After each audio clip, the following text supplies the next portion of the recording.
Hello friends, study with Krishna channel में एक बार आपका फिर स्वागत है। आज की इस क्लास से जो टॉपिक स्टार्ट कर रहे हैं वो है भारत की न्यायपालिका, द इंडियन जुडिशरी। और इसमें आज हम सर्वोच्च न्यायालय यानी सुप्रीम कोर्ट को शुरू करेंगे। आज की इस वीडियो में जो हमारा डिस्कशन का टॉपिक होगा वो होगा भारत में न्यायपालिका की संरचना क्या है, किस प्रकार की न्यायपालिका भारत में है, और फिर हम सर्वोच्च न्यायालय को इसी क्लास में स्टार्ट करेंगे और उसकी स्थापना को देखेंगे, कैसे उसकी संरचना है, किस प्रकार से उसकी स्थापना हुई। इसके बाद आने वाली क्लासेस में हम न्यायाधीशों की नियुक्ति, कॉलेजियम प्रणाली वगैरह पे डिस्कस करेंगे। तो आज हम टॉपिक को शुरू कर रहे हैं। न्यायपालिका शासन की प्रणाली का एक तीसरा स्तंभ है। जैसा कि आपको पता है कि जो है विधायिका, कार्यपालिका और न्यायपालिका, ये तीन अंग होते हैं सरकार के या शासन प्रणाली के। तीन महत्वपूर्ण अंग हैं। तीन जो सबसे महत्वपूर्ण अंग जो हैं उसमें न्यायपालिका जो है वो न्याय करने की एक संस्था होती है। न्यायपालिका न्याय करती है। विभिन्न देशों में अलग अलग प्रकार के सिस्टम पाए गए हैं न्यायपालिका के। अगर हम बात करें भारत में न्याय का किस प्रकार से रहा है, तो ब्रिटिश काल से जो आधुनिक न्यायपालिका आप देखते हो वर्तमान में, ये ब्रिटिश काल में डेवलप हुई। तो क्या ब्रिटिशर्स के पहले भारत में न्याय की व्यवस्था नहीं थी? तो बिल्कुल थी, लेकिन वह एक अलग प्रकार की न्याय व्यवस्था थी। भारत में कोई एक प्रकार की प्रणाली, एकीकृत प्रणाली अंग्रेज़ों के पहले समय में नहीं हुआ करती थी। उस समय की जो न्यायपालिका हुआ करती थी वो एक अव्यवस्थित थी, उसमें एक रूपता नहीं थी। यानी अलग अलग राज्यों में जगह पर जो न्याय करने के लिए लोग होते थे वो अपने अपने तरीके से न्याय के लिए नियम बनाते थे, न्याय करते थे। हर एक जगह पर अलग विधान था, तो कोई एक रूपता नहीं थी, कोई एक सिस्टमेटिक तरीका नहीं था। लेकिन फिर ब्रिटिशर्स के समय में चूँकि कंपनी को भारत में एक शासन करना था, विरोध भी बहुत था, उन्होंने एक न्याय करने की प्रणाली भी धीरे धीरे डेवलप की। और आपने देखा कि एक एक्ट आया जो आप पढ़ चुके हैं, 1773 का जो रेगुलेटिंग एक्ट था, रेगुलेटिंग एक्ट। इस रेगुलेटिंग एक्ट के तहत कलकत्ता में एक सर्वोच्च न्यायालय की स्थापना की गई थी। इसके तहत जो है कहाँ पे, कलकत्ता में, जिसे आज कोलकाता कहेंगे, यहाँ पर एक सर्वोच्च न्यायालय बनाया गया था, सर्वोच्च न्यायालय। लेकिन ये सर्वोच्च न्यायालय आज के वर्तमान के सर्वोच्च न्यायालय के जैसा नहीं था। इसका क्षेत्राधिकार सीमित था। शुरुआत में ये सिर्फ कलकत्ता तक सीमित था, उसके बाद इसको बम्बई, मद्रास तक के लिए और बढ़ाया गया। धीरे धीरे इसकी शक्तियाँ बढ़ाई भी गईं और सीमित भी की गई बीच बीच में, क्योंकि कार्यपालिका और इस न्यायपालिका में टकराव भी शुरुआत में होते रहते थे। संवैधानिक विकास वाली चैप्टर्स आप देखिएगा, उसमें इस चीज़ को हमने डिस्कस भी किया है। फिर ये जो सर्वोच्च न्यायालय था ये अंतिम नहीं था। कहने को ये तो सुप्रीम कोर्ट था, लेकिन ये अंतिम नहीं था। इसके ऊपर भी अपील इंग्लैंड में प्रिवी काउंसिल में की जा सकती थी। यानी कि भारत में जो सर्वोच्च न्यायालय था ये कलकत्ता में, इसके ऊपर जो है एक जो है प्रिवी काउंसिल होती थी। प्रिवी काउंसिल, प्रिवी काउंसिल जो है इंग्लैंड में हुआ करती थी। यहाँ पर अपील की जा सकती है। वर्तमान में जो भारत में हम सर्वोच्च न्यायालय देखेंगे वो अंतिम अपीली न्यायालय है। यानी कि किसी भी केस की अंतिम अपील सर्वोच्च न्यायालय में होती है, फिर उसके निर्णय के बाद में कहीं भी आप अपील नहीं कर सकते हैं। यहाँ पर आप भ्रम में ना रहेंगे कि सुप्रीम कोर्ट के निर्णय के बाद में भी आप जो है क्षमादान के लिए राष्ट्रपति के पास जा सकते हैं, लेकिन वो राष्ट्रपति के पास में आप अपील के रूप में नहीं जाते हैं। यानी कोर्ट के निर्णय के खिलाफ आप नहीं जाते हैं, सिर्फ क्षमा याचना के लिए जाते हैं। तो अंतिम अपील यानी निर्णय के खिलाफ अपील आप कहाँ कर सकते हैं, वो वर्तमान में सर्वोच्च न्यायालय में कर सकते हैं। लेकिन जो 1773 में सर्वोच्च न्यायालय की स्थापना की गई इस एक्ट के आधार पर कलकत्ता में, वो अंतिम अपीलीय नहीं था। इसके फैसले पर भी प्रिवी काउंसिल इंग्लैंड में अपील की जा सकती थी। तो आप कह सकते हो कि वर्तमान में जो सर्वोच्च न्यायालय है उसने प्रिवी काउंसिल इंग्लैंड की जगह ले ली है, यानी वो अंतिम अपीली न्यायालय है। तो ये शुरुआत हुई। इसके बाद धीरे धीरे सर्वोच्च न्यायालय जो बना, इसकी शक्तियाँ पहले शुरुआत में थोड़ा ज़्यादा थीं, लेकिन बाद में जो परिषद हुई थी, गवर्नर की जो परिषद थी, उसको इससे पृथक कर दिया गया। शुरुआत में गवर्नर की परिषद और सर्वोच्च न्यायालय में थोड़ा सा टकराहट हुई, लेकिन बाद में सर्वोच्च न्यायालय के क्षेत्राधिकार से परिषद को बाहर कर दिया गया, गवर्नर वगैरह को बाहर कर दिया गया। लेकिन धीरे धीरे एक संरचना डेवलप होती चली गई और वर्तमान में जब भारत आज़ाद हुआ, भारत की आज़ादी के समय से भारत में एकीकृत न्यायपालिका की व्यवस्था की गई है। 1950 से ही 28 जनवरी 1950 सर्वोच्च न्यायालय का उद्घाटन हुआ था और वो जो सर्वोच्च न्यायालय आज़ादी के बाद भारत में बना वो आधारित था भारत शासन अधिनियम 1935 के आधार पे। देखिए, यहाँ से ये एक सिस्टमेटिक न्यायपालिका का प्रारंभ आप मान सकते हैं। इसके बाद इन सब चीज़ों से गुजरते हुए जो आज़ादी से लास्ट में आज़ादी के समय जो अंतिम अधिनियम काम कर रहा था, जिसके अनुसार भारत में शासन चलाया जा रहा था आज़ादी से पहले, वो था भारत शासन अधिनियम 1935। ये एक महत्वपूर्ण अधिनियम था क्योंकि आज़ादी के समय यही लागू था। भारत में आज़ादी से पहले कोई संविधान जैसी संरचना लागू नहीं थी। यही भारत शासन अधिनियम 1935 के आधार पर शासन चल रहा था। भारत शासन अधिनियम 1935 की क्लास जब आपने पढ़ी होगी तो उसमें हमने आपको बताया था कि एक संघीय न्यायालय बनाने की बात की गई थी।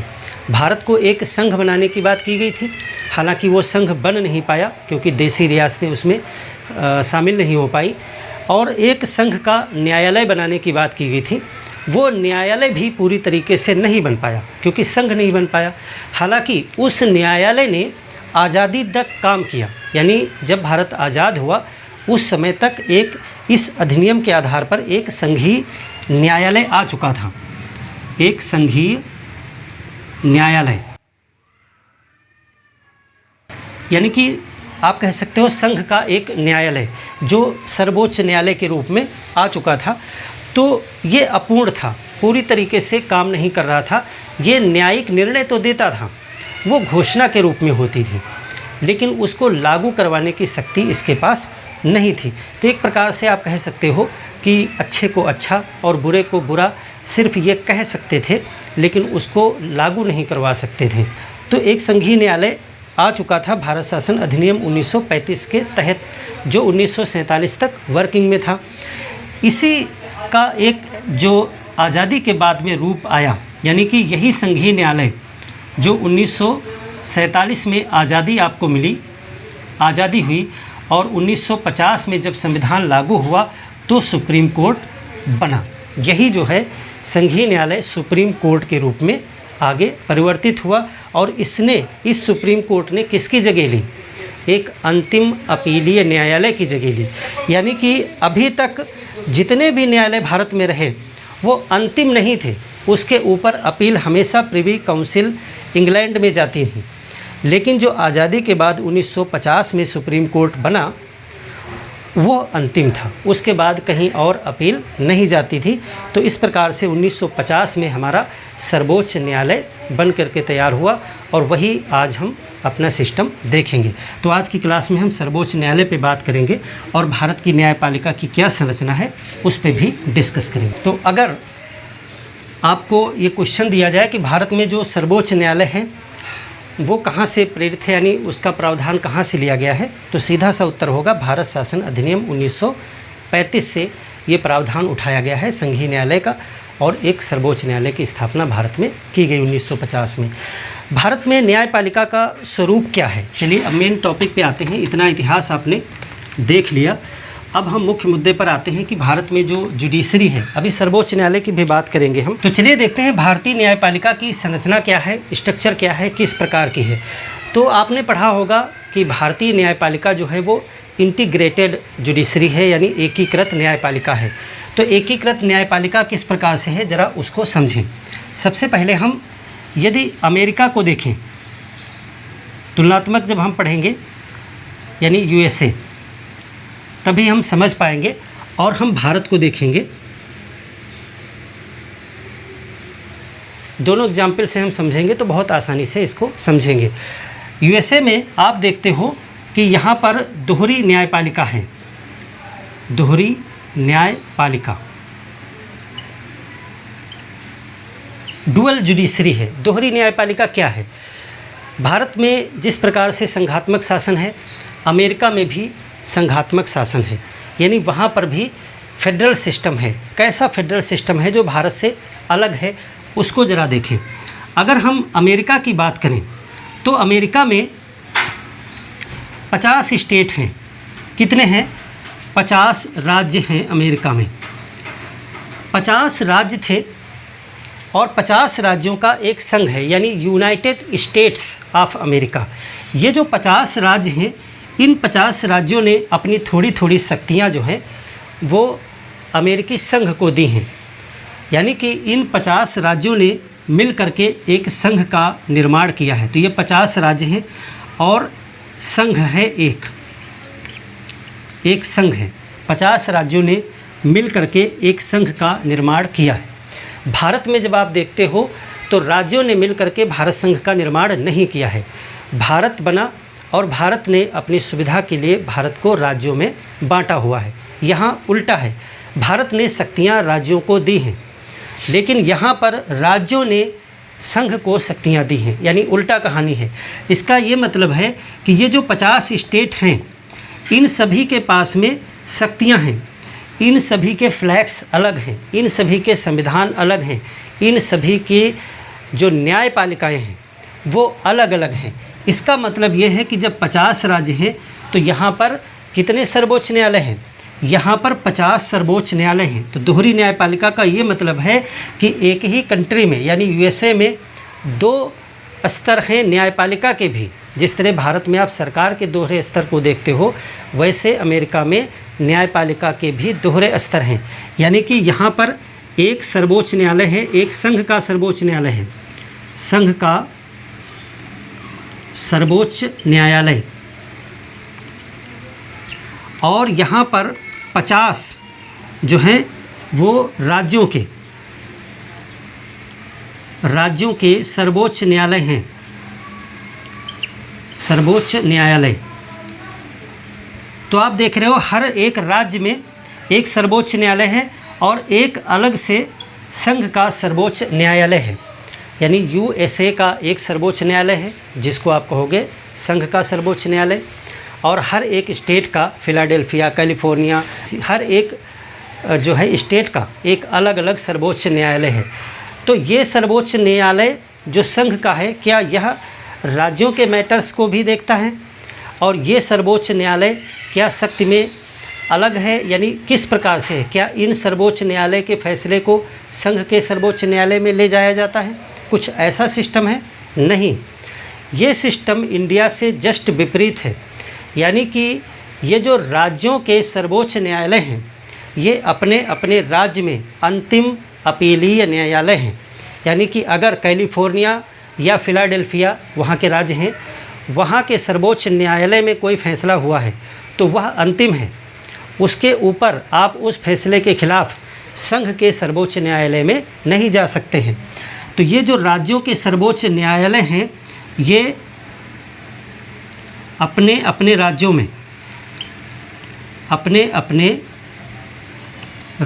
में अंतिम अपीलीय न्यायालय हैं, अपीलीय न्यायालय। तो फिर ये जो संघ का सर्वोच्च न्यायालय है, ये क्या काम करता है? तो ये संघ के मामलों में, देखिए यह संघ के मामलों में अंतिम अपीलीय है, अंतिम अपीलीय न्यायालय है।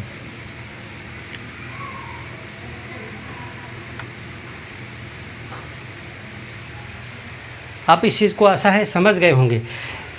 यानी कि वहाँ पे संघ और प्रांत 2 सूचियाँ हैं। संघ के अलग अधिकार हैं, राज्यों के अलग अधिकार हैं। एक्चुअल में अमेरिका में सारे अधिकार राज्यों के पास ही थे, टोटल के टोटल अधिकार राज्यों के पास में ही थे। उन्होंने अपने थोड़े थोड़े अधिकार अलग निकाले, जैसे विदेश, जैसे रक्षा, इस तरह के कुछ मामले उन्होंने छोड़ दिए और उन मामलों को देखने की शक्ति संघ को दी। संघ कोई अलग से ज़मीन नहीं है। अमेरिका एक इस तरह का एक देश है। अमेरिका में अगर कहें तो ये सारे स्टेट हैं, ये सब स्टेट की ज़मीन है। तो आप कह सकते हो ये सब अलग अलग राज्य हैं। तो तो संघ कहाँ है?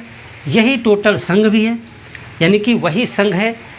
तो इन सब राज्यों ने अपने थोड़े थोड़े अधिकार निकाल करके संघ सरकार को दिए हैं कि आप हमारे इन मामलों को देखिए, जैसे विदेश के मामलों को देखिए, आप हमारी सुरक्षा के मामले को देखिए, इस तरह से कुछ अन्य मामले आप देखिए। तो जो मामले, जो अधिकार संघ सरकार को दिए गए हैं, उस अधिकारों से संबंधित अगर कोई मामला है तो उस मामले को इस सर्वोच्च न्यायालय में देखा जाता है, यानी संघ के सर्वोच्च न्यायालय में उसको सुना जाता है, और वह उन मामलों के लिए अंतिम अपीलीय न्यायालय है। बाकी राज्यों के पास जितने अधिकार हैं, उन राज्यों की शक्तियों से संबंधित अगर कोई मामला है तो वह अपने अपने राज्य में सुप्रीम कोर्ट अलग हैं, वहाँ पर देखा जाता है, और वो अंतिम है। इसका मतलब ये है कि किसी राज्य के सर्वोच्च न्यायालय के निर्णय के खिलाफ और ऊपर जाने की व्यवस्था नहीं है। यानी कि जो फेडरल, अमेरिका का जो फेडरल सुप्रीम कोर्ट है और भारत का जो सुप्रीम कोर्ट है, उसमें क्या अंतर है, आपसे पूछा जा सकता है। तो भारत का सुप्रीम कोर्ट राज्य के हाई कोर्ट के मामलों के निर्णय देख सकता है। यानी कि अगर आप उत्तर प्रदेश के हैं और उत्तर प्रदेश के हाई कोर्ट का निर्णय हुआ और उस निर्णय के खिलाफ आप भारत के सर्वोच्च न्यायालय में जा सकते हैं। लेकिन अगर आप अमेरिका में रहते हैं और अमेरिका में किसी एक राज्य के सर्वोच्च न्यायालय ने निर्णय दिया तो उसके खिलाफ आप संघ के सर्वोच्च न्यायालय में नहीं जा सकते हैं, वहीं पर वो अंतिम है। तो ये अंतर है, इसको कहते हैं दोहरी न्यायपालिका। यानी हर जगह पर अपनी अपनी अलग न्यायपालिका है, हर जगह का अपना अपना झंडा, संविधान और न्याय करने की अलग अलग व्यवस्था प्रणाली मौजूद है। तो दो प्रकार की न्यायपालिकाएं जिस देश में काम कर रही होती हैं उसे दोहरी न्यायपालिका कहते हैं। तो अमेरिका में 51 सर्वोच्च न्यायालय हैं वर्तमान में 50 राज्यों के, तो इसको दोहरी न्यायपालिका कहते हैं। कहने का अर्थ है कि ये जो सर्वोच्च न्यायालय हैं ये इसके अधीन नहीं है, ये पृथक है और वो पृथक है। अब हम बात करें भारत की, कि भारत का जो न्यायपालिका सिस्टम है वो किस प्रकार का है। तो यहाँ पे आप दोहरी न्यायपालिका देख रहे हैं। यहाँ पर आप भारत में जब बात करोगे तो भारत में जो न्यायपालिका है वो है एकीकृत न्यायपालिका। एकीकृत न्यायपालिका यानी इंटीग्रेटेड जुडिशरी। अब इंटीग्रेटेड जुडिशरी क्या होती है, इसको ज़रा समझें। इसमें भले ही भारत में संघात्मक सरकार है, भारत में भले ही सरकार के 2 स्तर हैं जैसे अमेरिका में हैं, लेकिन भारत में जो राज्य हैं उनकी शक्तियाँ संघ के द्वारा दी गई हैं। यानी कि वहाँ पर राज्य जो हैं वो नष्ट हो सकते हैं। भारत की अगर बात करो तो भारत में राज्यों का कोई पृथक अस्तित्व नहीं है। भारत एक अखंड देश है। इसमें जो राज्य हैं वो सुविधा के दृष्टिकोण से बनाए गए हैं। उन राज्यों को कभी भी समाप्त किया जा सकता है, उनकी सीमाएं बदली जा सकती हैं, उनको बड़ा छोटा किया जा सकता है। आप देखते हैं समय समय पर ऐसा जो है किया भी जाता है। इसका मतलब ये है कि भारत एक अखंड राज्य है, उसके अंदर जो राज्य हैं वो सिर्फ सुविधा के लिए, शासन के लिए बनाए गए हैं, उनका कोई पृथक अस्तित्व नहीं है। कल को ऐसा नहीं हो सकता है कि उत्तर प्रदेश, मध्य प्रदेश, बिहार, कर्नाटक अपना अलग अलग देश बना लें। लेकिन अमेरिका में जो राज्य हैं उनका अपना एक पृथक अस्तित्व है, उनके पृथक झंडे हैं, पृथक सरकारें हैं, पृथक संविधान है, पृथक न्यायपालिका है, और उनको सिर्फ यूनाइट किया गया है, इसीलिए इसको यूनाइटेड स्टेट्स ऑफ अमेरिका कहा जाता है। लेकिन भारत में राज्य यूनाइट नहीं, राज्यों का विलय किया गया है, यानी राज्यों को एक आपस में मिला करके संघ बनाया गया है जिनको पृथक होने का अधिकार नहीं है। इसीलिए भारत कहा जाता है कि वो विनाशी राज्यों का अविनाशी संघ है। विनाशी राज्यों का मतलब है कि राज्य विनाश हो सकता है राज्यों का, यानी डिस्ट्रॉय हो सकते हैं, और अविनाशी संघ है यानी संघ को डिस्ट्रॉय नहीं किया जा सकता है। भारत अखंड है। तो भारत की अखंडता बनी रहे इसके लिए व्यवस्था की गई कि यहाँ पर न्यायपालिका अलग अलग नहीं होगी, न्यायपालिका एकीकृत होगी। एक ही न्यायपालिका होगी जो पूरे देश के लिए एक समान कानूनों को लागू करवाएगी, एक समान प्रणाली लागू रहेगी, जबकि सरकार दोहरी है।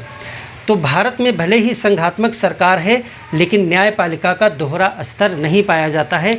इसी को कहते हैं एकीकृत न्यायपालिका।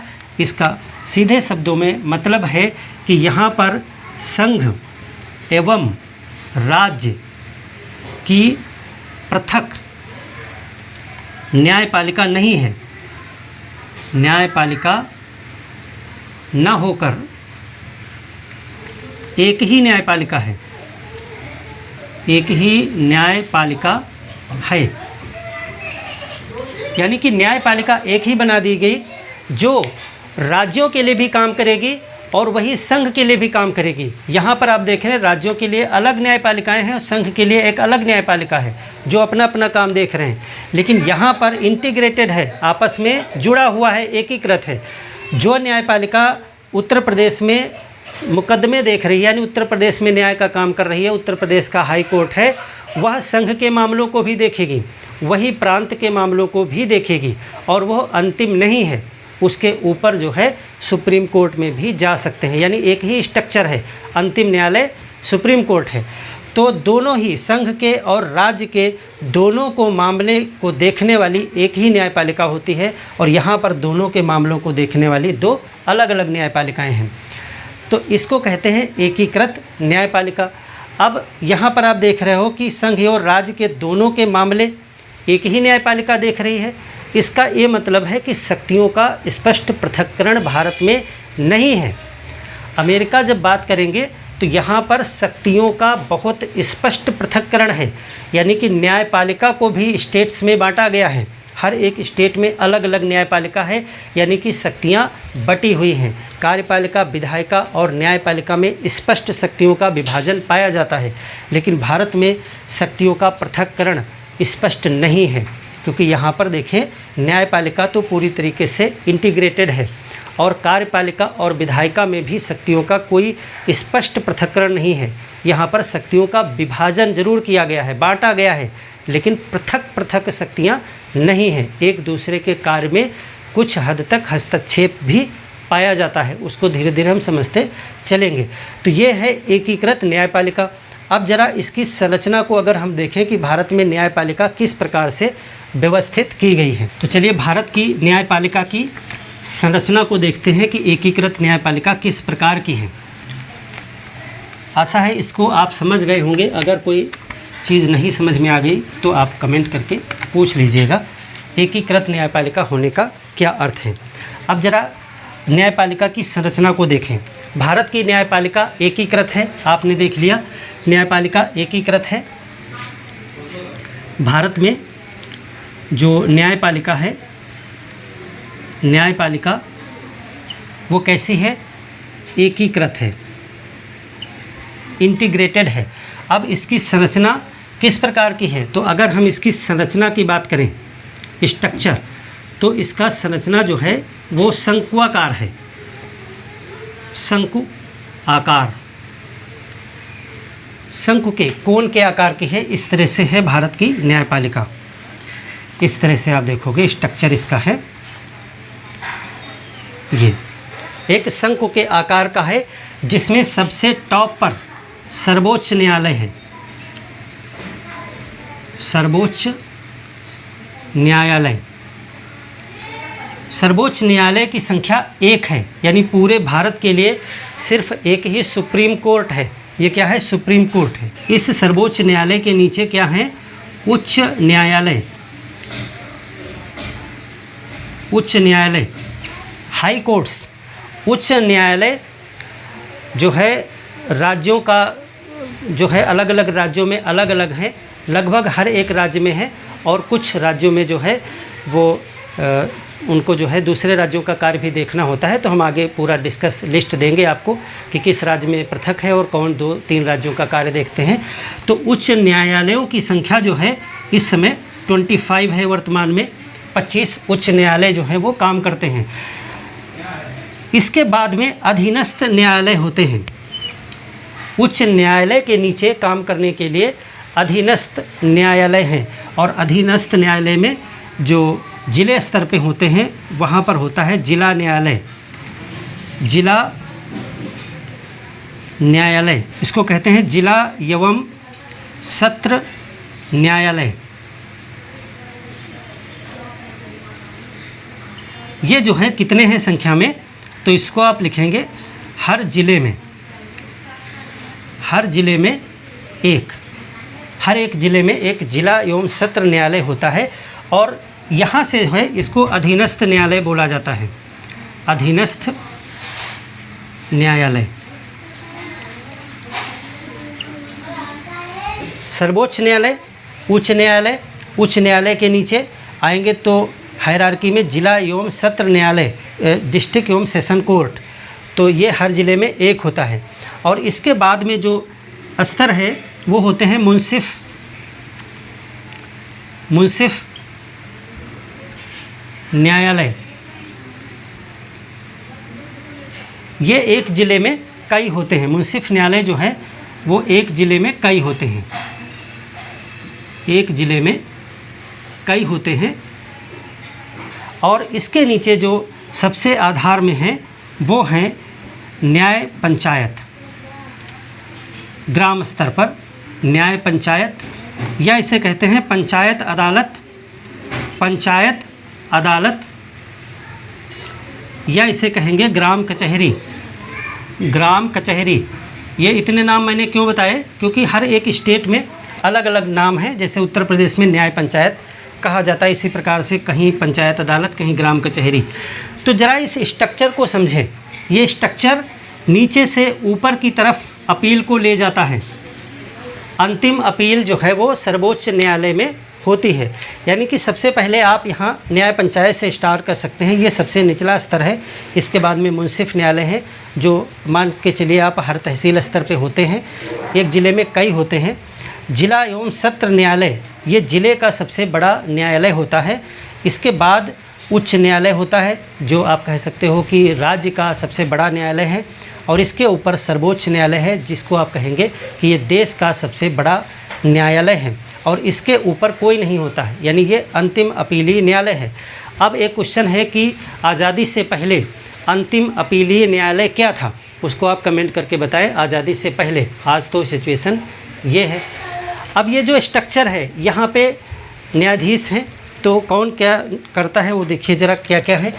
सर्वोच्च न्यायालय की अगर हम बात करें तो सर्वोच्च न्यायालय में यहाँ पर जो प्रमुख न्यायाधीश होता है उसको भारत का मुख्य न्यायाधीश कहा जाता है। भारत का मुख्य न्यायाधीश, चीफ जस्टिस ऑफ इंडिया।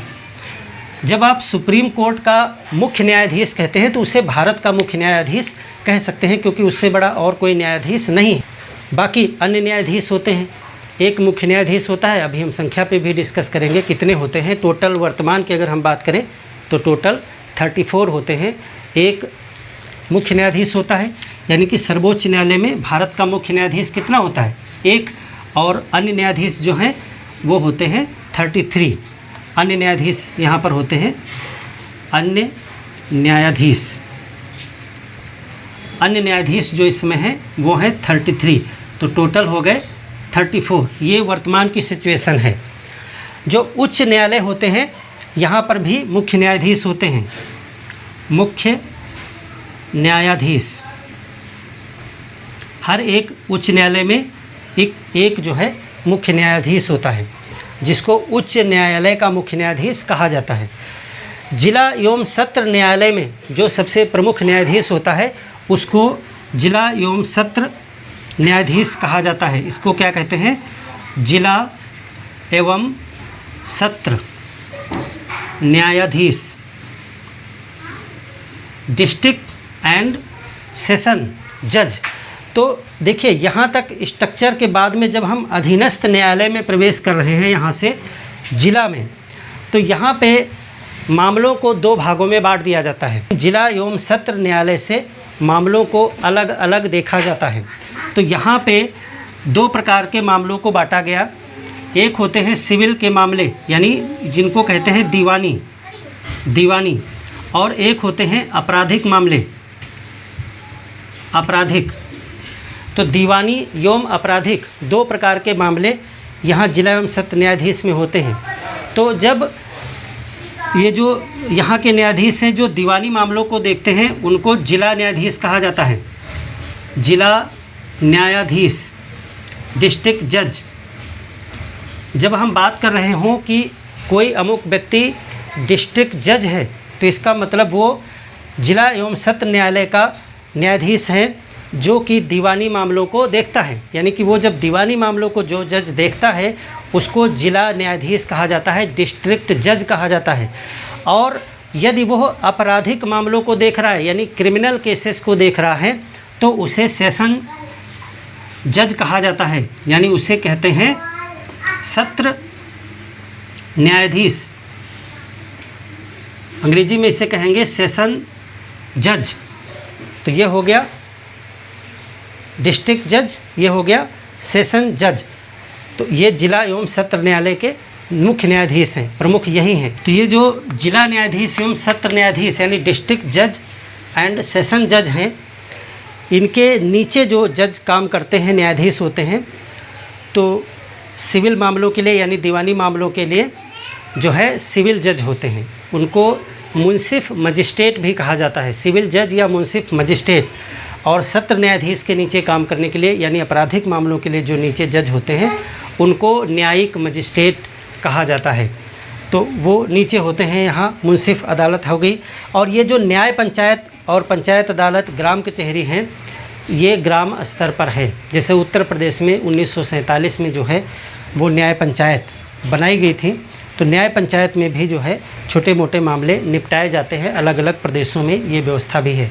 इसके अतिरिक्त जो है ट्रिब्यूनल होते हैं, अधिकरण और कुछ आयोग भी हैं, वो भी न्याय करने का काम करते हैं। यानी इस स्ट्रक्चर के अतिरिक्त जो है वो आपके कुछ अधिकरण भी हैं। इसके अलावा क्या देखेंगे आप, अधिकरण यानी जिनको बोलते हैं ट्रिब्यूनल्स और आयोग, कुछ आयोग भी हैं यानी कमीशंस। ये पारंपरिक न्यायालय नहीं है, ये पारंपरिक न्यायालय नहीं है, लेकिन ये भी जो है विधियों के आधार पर न्याय करते हैं। तो हम कुछ अधिकरण वगैरह पर भी बाद में बात करेंगे कि ये क्या है। जो पारंपरिक न्यायालय है उसका स्ट्रक्चर ये शंकु के आकार का है। तो आशा है इस चीज़ को आप समझ गए होंगे। इसको संक्षिप्त रूप में हम आपको बता दें कि भारत में एकीकृत न्यायपालिका का मतलब है कि दोनों प्रकार की सरकारों के लिए यानी संघ और राज्य दोनों के मामलों के लिए एक ही न्यायपालिका की व्यवस्था की गई है, जिसको भारत की न्यायपालिका कहा जाता है, जिसमें टॉप पर सर्वोच्च न्यायालय होता है। सर्वोच्च न्यायालय में इसमें 34 न्यायाधीश हैं, जिसमें एक प्रमुख न्यायाधीश हैं। इसके बाद में जो है उच्च न्यायालय हैं, जिनकी संख्या वर्तमान में 25 है। यहाँ पे जो मुख्य न्यायाधीश है उसे चीफ जस्टिस यानी मुख्य न्यायाधीश कहते हैं। जिला एवं सत्र न्यायालय, यहाँ पर जिला एवं सत्र न्यायाधीश यहाँ के मुख्य न्यायाधीश होते हैं जिला में।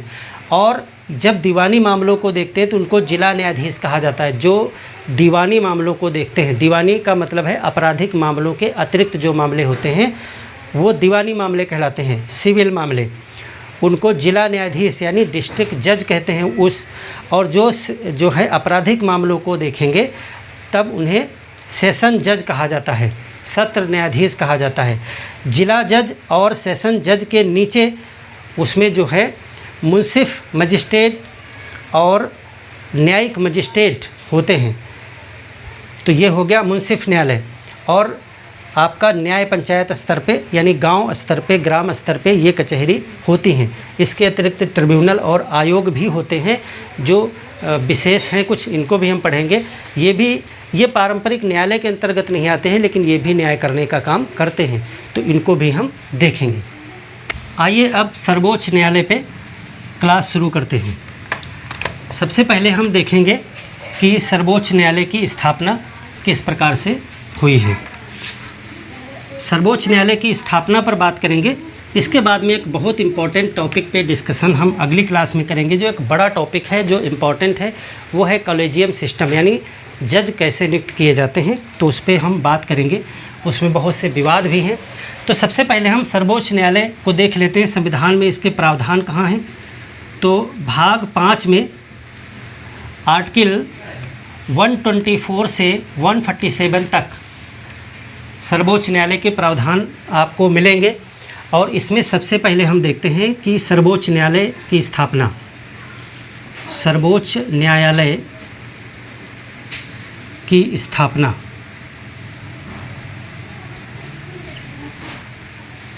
एवं गठन किस प्रकार से है, कितने जज वगैरह हैं, क्या है।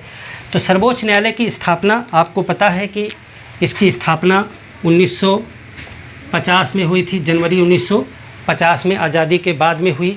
किस आर्टिकल में सर्वोच्च न्यायालय की स्थापना संबंधी प्रावधान है, तो वो है आर्टिकल 124 खंड 1 यानी क्लास 1।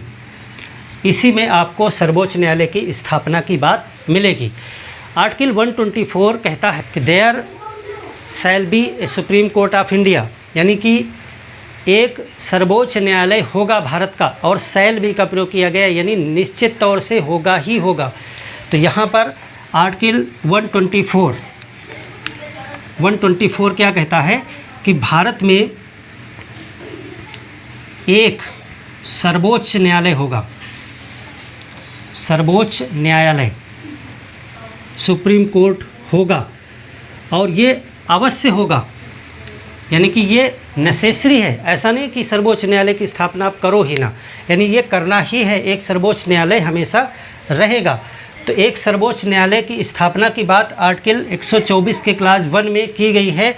और शुरुआत में जब इसकी स्थापना 1950 में की गई थी, तब इसमें जो न्यायाधीशों की संख्या थी वो क्या थी, तो मूल संविधान में, यानी संशोधन करके बाद में बढ़ाया गया है, तो मूल संविधान में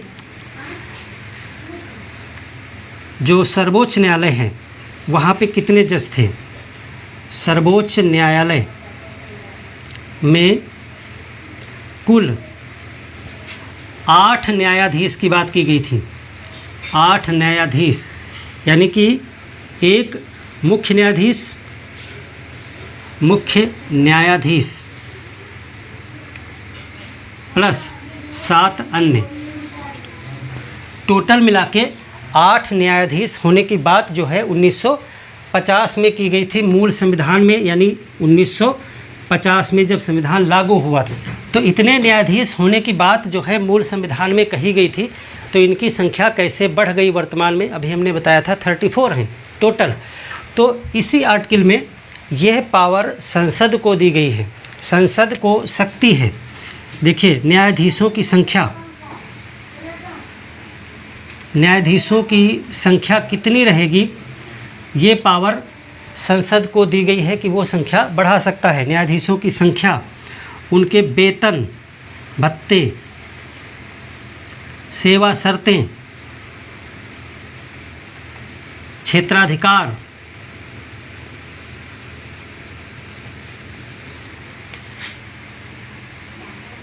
की शक्ति किसको दी गई थी, की शक्ति संसद के पास में है, संसद के पास। यानी कि इस सर्वोच्च न्यायालय का क्षेत्राधिकार तय करने का अधिकार संसद के पास में है, यानी कहाँ तक इसका अधिकार रहेगा, क्या क्या है, तो उसको भी आगे हम बहुत कुछ उस पर डिस्कस करेंगे। न्यायाधीशों के वेतन भत्ते क्या होंगे, सेवा शर्तें क्या होंगी, ये संसद तय कर सकेगी।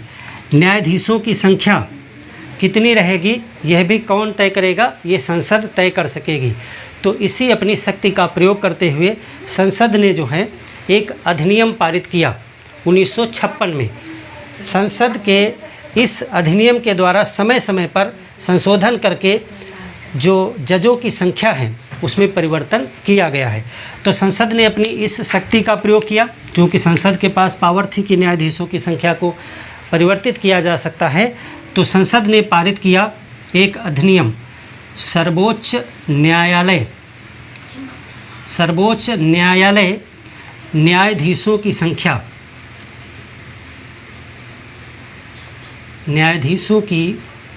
संख्या ब्रैकेट में अधिनियम 1956। 1950 में 8 न्यायाधीश का ये जो सुप्रीम कोर्ट था, 1956 में इसको संशोधित किया गया पहली बार। सर्वोच्च न्यायालय अधिनियम 1956 और 1956 में ये जो टोटल 1+7 था इसको 1+10 कर दिया गया। तो इसको कई बार संशोधित किया गया है। टोटल यहाँ पे हम सारणी आपको बना देते हैं। इसी अधिनियम में बार बार संशोधन करके संख्या को बार बार बढ़ाया गया है। तो आप 1950 में देख रहे हैं 1+7, ये 1 चीफ जस्टिस है और 7 अदर न्यायाधीश हैं, यानी टोटल 8 हैं। टोटल कितने हैं? 8। 1956 में इसको बदला गया और 1+10 कर दिया गया, यानी 11 हो गए। 1960 में इसको 1+13 कर दिया गया, यानी टोटल 14 में जो है जज हो गए। फिर 1976 में इसे 1+17 कर दिया गया, यानी टोटल 18 हो गए। और 1986 में इसको 1+25 कर दिया गया, यानी 26 टोटल हो गए। 1986 के बाद में फिर 2008 में इसको 1+30 कर दिया गया, यानी 31 टोटल हो गए। और लेटेस्ट जो है वो है 2019 में इसको जो है कर दिया गया 1+33, यानी कि 34 टोटल। ये वर्तमान की सिचुएशन है 34।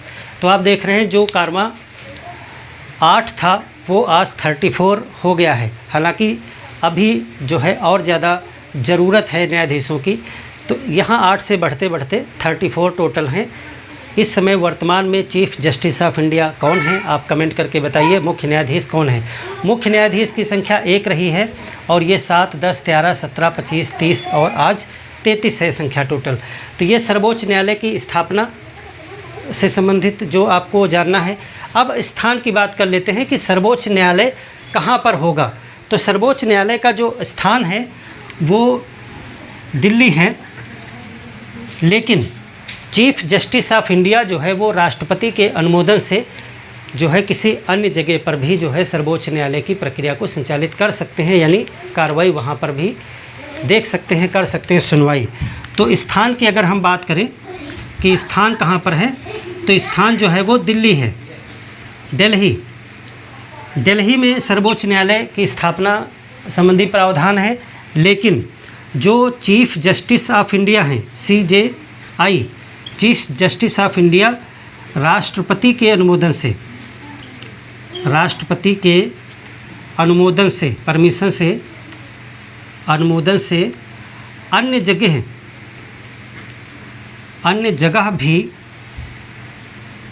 सर्वोच्च न्यायालय की कार्रवाई कर सकते हैं।